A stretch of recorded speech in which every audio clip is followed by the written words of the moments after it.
rumeksa ingsun lakune stangaya wara kelawan mekak hawa kang dur angkara senajan setan gentayangan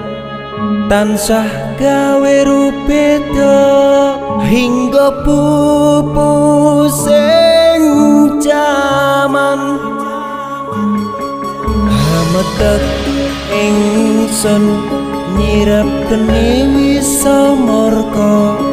maperhardaning panca saben ules sing netra